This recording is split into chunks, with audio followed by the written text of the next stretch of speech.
About a week ago now, I posted a video here on YouTube where I attempted to let ChatGPT pick a new high-ticket dropshipping niche for me.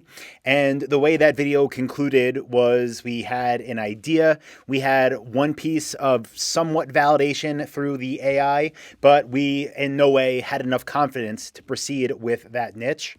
So what I wanted to do in this video as just a quick follow-up is actually take the niche idea it gave us, put it through a series of tests, and see, is this actually worth building a store in? If you saw that video last week or any of my other videos on here, welcome back. If this is your first one, welcome. My name is Anton Kraley. My company is dropshiplifestyle.com. I've been building my own stores since 2007, and I like to share videos like this on this channel to help other people know how to do e-commerce the right way, specifically high-ticket dropshipping. So speaking of which, when it comes to niche research, what I always do whenever I have an idea, whether I see something when I'm out for a walk or whether I ask a AI online and get an idea like this, I go through a series of 4 different tests to start to get a feel for this niche. Is it worthwhile? Should I keep researching it? Now, those tests are first what I call the Evergreen test. Then we have the price point test. From there, we have the competition test. And finally, we have the demand test. So the niche that we got from ChatGPT was telescopes. I'm going to put it through all 4 of them. Now, the one thing that it kind of gave us in addition to the high-ticket dropshipping niche idea was the fact that it's not seasonal. At least that's what it told us. So let's put that to the test.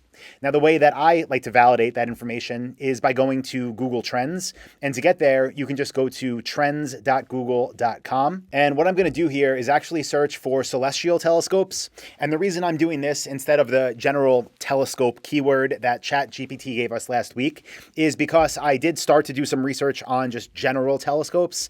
And they make ones that people can use for bird watching and things like that. And in general, that type, the ones that aren't used to look up to the stars, are ones that are simply not that expensive, at least not on average. And because of that, for me, it's not worth it. I want to sell products that are more expensive. We'll get to that in the price point test, but just know that's why I'm searching specifically for celestial telescopes, what people will use to look up at the sky. So what I'm doing on this test here, you'll see I'm in United States. That's good. That's where I'm planning on selling these. Then I'm going to change this to past 5 years. And what I'm looking at here is the interest on Google for celestial telescopes over the past 5 years. And what I'm trying to get from this graph is the information of, is this niche evergreen or not? What we don't want to see is something that is seasonal. What I mean by that is something that might sell for 3 months out of a year and then have 9 months where searches basically dry up and people stop buying. Now we can see here there are normal variations of search interest for celestial telescopes over the past 5 years, but in no way is it seasonal. A seasonal graph will show you literally for part of the year, every year, in this case over the past 5 years, you'll see a cyclical pattern that repeats. We are not seeing that here. There is interest consistently over the past 5 years, no huge variations to be aware of or have to look deeper into, no type of seasonality shown here. So far, all is good. And actually, ChatGPT got this right. It did tell us that telescopes were not typically seasonal, and according to Google Trends, that data matches. So we are good there. So that brings us to the second test that I want to do, and that is the price point test.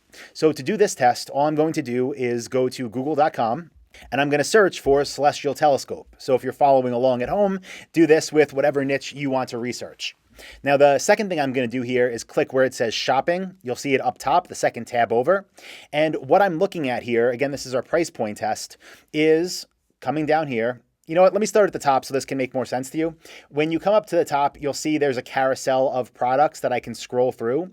Now, these are all Google Shopping ads. You'll see up here it says ads. It's a great place to advertise, but we're not using this data. What I'm going to do and what you should do is scroll down under that carousel to the beginning of this section, everything under about these results, because these are organic Google product listings. It's free to have your products here, and this is where we're going to extract data from. So for the price point test, what I want to see is at least half of the first page results $200 or more. So to do this, again, we're at our quick preliminary research phase here. I'm going to kind of eyeball it, and I'll show you what I'm looking at.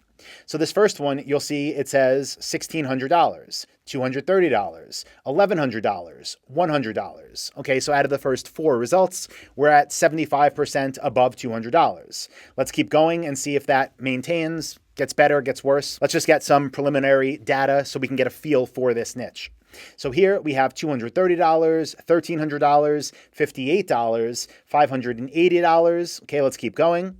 Here we have $230, $300, $2,900, $800. Let's keep going here.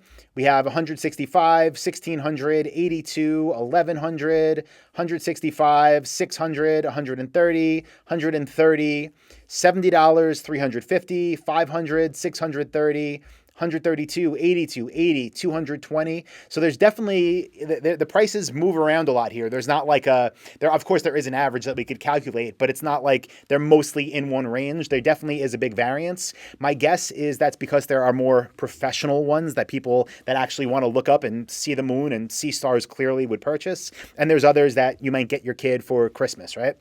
So here we have, $940, $11,000, $190, $440. And here, what I'm getting from this is I do believe, just looking at these prices, that over half of the first page is above $200. And I think that's, it's a good sign so far. So far, what I'm seeing, I like. Also, because these products aren't really big, or I doubt they'd be that expensive to ship. So even though a lot of them are still right around that $200 price point, still a lot of them are also well above. And I think, again, over half the page beats that $200 price point. So we are looking good to continue with our research. The quick recap of what we've done so far and now what we're going to do next. First, we looked at the Evergreen test and we saw that these are not seasonal. All good there. We just quickly eyeballed the price point test, and it looks like we are where we want to be, with over half of the first page results being above $200. Now for the third test, which is the competition test, I'm going to do this right on this page as well. Again, excluding the top carousel here, which is ads. We're going to look at the same listings we just looked at, except now what I want to see is how much competition is there for these, the most popular celestial telescopes, according to Google Shopping. And the way that we look at that is to see how many stores are listing them here, these specific products. Because remember, with the dropship lifestyle method, competition does not occur at the niche level. It occurs at the product level. Again, we want to see how many stores are listing the most popular products. And what we want to see here is half of the first page results or more being listed by 10 or less stores. And the way that we check that is by looking right over here. So you'll see this first one, 10 plus stores. Okay, that's too much competition. 10 plus stores. Again, too much. 10 plus stores. The third one is just one store. So far, first row, we're 75% being listed by 10 or more stores. That is not a good start, but let's keep going. Here we have 3 stores, we have 1 store, 10 stores, 10 stores. Okay, so numbers are getting better, but we're still not where we want to be. Here we have 1 store, which is an eBay store. Here we have 10 stores, 4 stores, 5 stores. Okay, let's keep looking. We have 5 stores, 10 stores, 5 stores, 10 stores. Here we have 5, 10, 5, 10. We're right on that 50% line. Here we have 10, 10, 10. Okay, that brought us up a bit. Here we have 2, 5, 10, 10.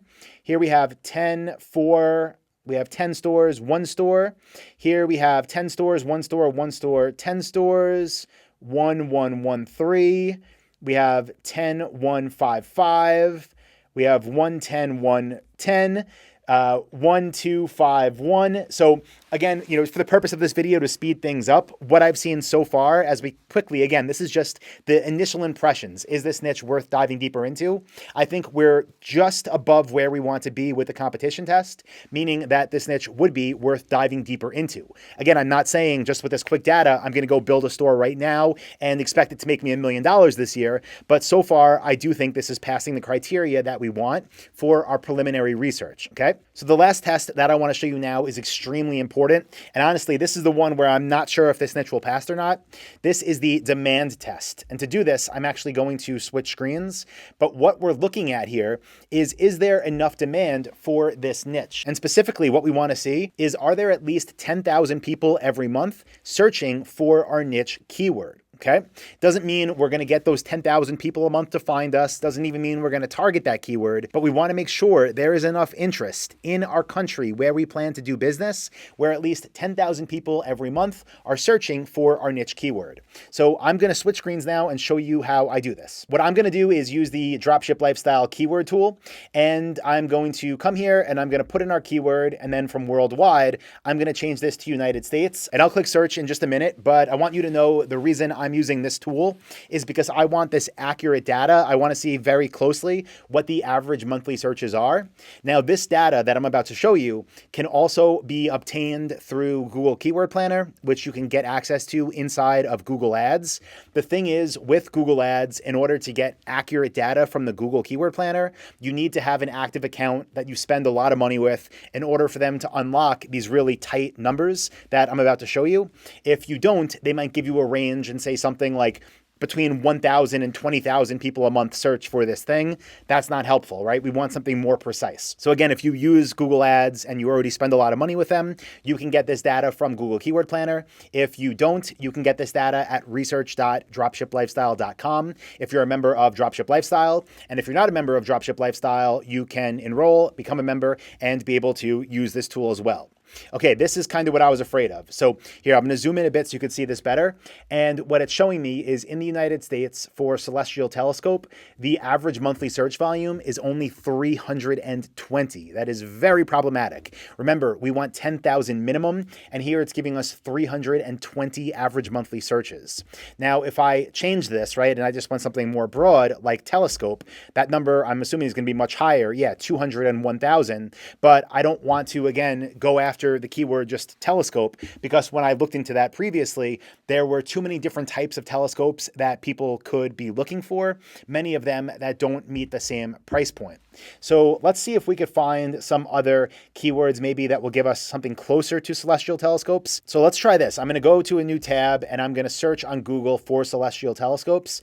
And what I'm looking for here is, can I find, any other related keywords that might get me more data? So here, look, astronomy. Maybe if we search for astronomy telescope, right? Let me try that on the keyword tool and see if that gets us closer to that 10,000 a month that we're looking for. Because astronomy telescope, celestial telescope, I'm assuming the people searching for those things want the same thing. That brings us to 2,400 search volume, so closer, but still not where we want to be. Let's see if anything else comes up that might help us to be able to get to where we want to be with our search volume. Not really seeing much. We had astronomy. Let's try again the celestial telescope and see if any other related keywords come up. Reflector telescopes. I'd have to do more research because I'm not sure what that even is. But if I just search for reflector telescope here, let's see if that at least gives us any signs that we're closer to our 10,000 minimum. That's 5,400. But again, I'm still not sure right now if that means people that actually want to use them to look up at the sky. It looks like it does according to the pictures. So we might be there. This is one of those scenarios where if I was looking into this and this is a store that I wanted to build, over the next week, let's say I wanted to launch a new store by Friday, and I was thinking of doing it in the celestial telescope niche, what I would do at this point, because this niche passed the Evergreen test, the price point test, and the competition test, is I would spend some more time that I'm not going to bore you with in this video looking into, out of this 201 average monthly searches for telescopes, what bucket of them want the ones that you use to gaze at the sky. I would spend more time doing what I just showed you to find related keywords, and I would try to get that number to the 10,000 minimum of average monthly search volume, so I know it's worth my time. If I build a store, there's enough people searching for them that actually want to buy. Because I'll tell you, just because celestial telescope was low, astronomy telescope was what? Between 2,000 and 3,000 a month. That's not where we want it to be, but I'm assuming if there's 201,000 people a month searching for telescopes, I'm assuming at least half of them want ones you could see stars with, right? I don't think the majority of them, for example, I don't think 195,000 of them want ones to look at birds with or to spy on their neighbors with.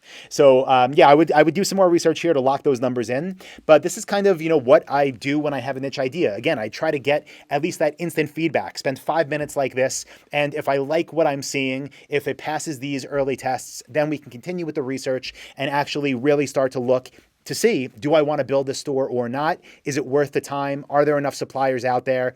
Can I make money with this? Basically, that's the end of the day question. Is there a better opportunity than what I'm looking at? Or is this worth my time to spend a week or so, build the store, and get sales coming in? So guys, that's going to do it for this one. As always, I do hope you got value. If you did, let me know, leave a comment, leave a like. And if you're not yet a member of my coaching program, Dropship Lifestyle, be sure to click the link below. When you click that link, it'll take you to a page that looks just like this. When you get there, all you need to do is enter your email, choose a time that works for you. And again, you get that free training and the list of 237 profitable product ideas for 2023. So that's it for today, guys. Thank you. I appreciate you, and I'll talk to you in the next one.